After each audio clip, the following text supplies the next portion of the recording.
Hey, g'day people, it's Matt here from Matt Carve. So today I'm going to be carving a relief carving on my carving table. And if you haven't seen my carving table, I've been sort of like putting carvings onto it. And they range from very easy to very hard. Okay, so you can find designs in Google search and go under images and put line drawing and then what you want to search for. Say put skulls or roses or anything like that. So the line drawing gives you nice lines to follow. And if you're just beginning, look up these ones, Pix line drawings. These are beautifully simple drawings to carve. And if you want something a little bit more challenging, look up those Celtic line drawings. There's lots of unders and overs and they take up a lot of time.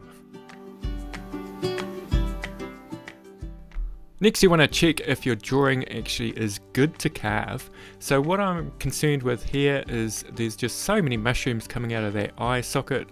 So I'm only going to choose 3 of those mushrooms and just carve those. So I won't transfer the other ones. And I also think the eye socket will actually be more prominent in the final carving if there's not so many mushrooms there.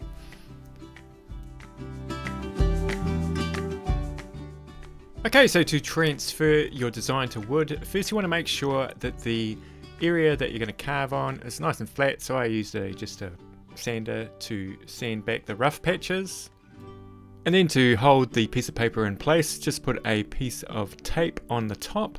And you want to actually mark the corners. And this is just in case later on, if you want to go back, you can use those reference points just to get an exact match again. Then you simply put the carbon paper under the drawing, and I use a red pen so I can be aware of where I've been and where I haven't been. And you can also, check occasionally that it is actually coming through. There you go, there's the teeth. Okay, so do this before you start carving. So try and decide where you're gonna sort of put the colors. So I'm gonna make that black so the teeth kind of stand out.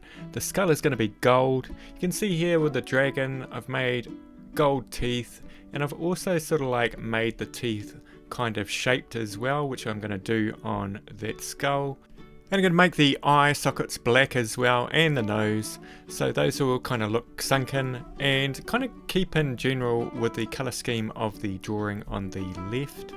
So I've got a kind of an idea on where I'm going to go before I even start carving.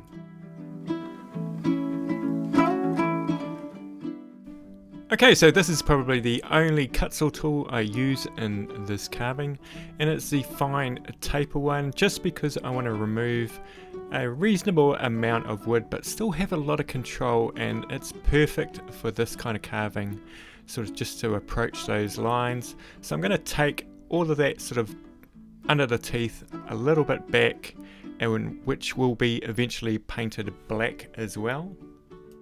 Okay, so this shape burr will probably give you a very fine line. It's probably finer than most of the burrs that you're going to get when held like that. So I'm using it for in between the teeth, and then we're going to shape the teeth as well so they have a little bit of 3-dimensionality to it. Is that a word? Anyway. And to achieve a little bit more definition, try and hold the burr so you can actually go under the teeth as well. This sort of makes it more defined. It's always good to have a little brush on hand to get rid of that dust so you can actually see what you're actually doing as well.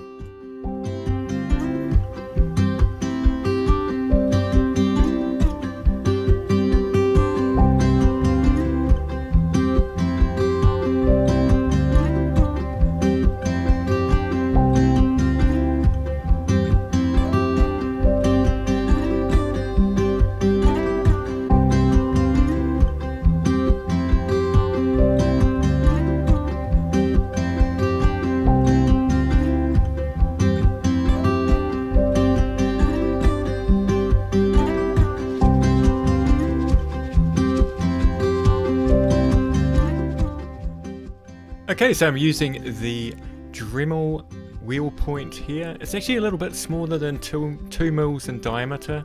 It's a really nice general kind of line engraving burr. That was a long sentence.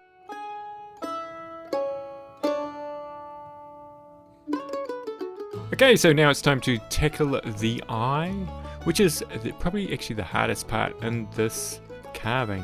So I'm using the top of the burr. It's kind of like a planer there, and that's working out really well. This wood is really soft, and it's kind of furry as well. It's not the best wood to carve in.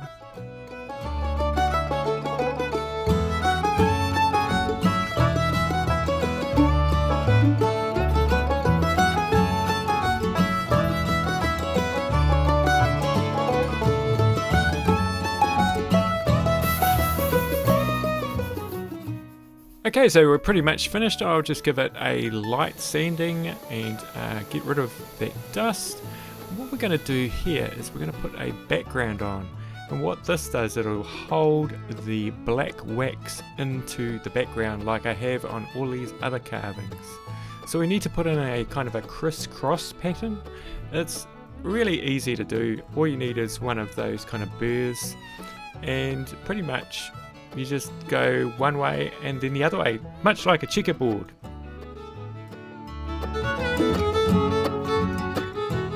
So I'm going to add some colours now, and this is a green paint that I've got. I just watered it down quite a bit. But the black and the red, I actually used a wood dye. Now you have to be very careful with wood dyes because they kind of absorb into the wood. They look great, but you've got to watch out because they will diffuse across your lines, get sucked into places that you don't want it. And I'm going to add a gold paint onto the skull itself. I think that'll look really good. And you've got to be aware that I'm going to put a wax over this, which is coloured black. Well, it's dark oak. And so it's going to sort of like dull things down. It's going to give it that old world kind of feel. So I put that over and then I'll wipe it off. And the idea of it is the wax gets stuck in all the cracks, so it sort of like highlights the lines that you have done. You can sort of see them, they're showing up there. So those cracks in that hole, they just show up, and it makes it look really cool. And if you found this video useful, hit that like button and subscribe button. That would be much appreciated.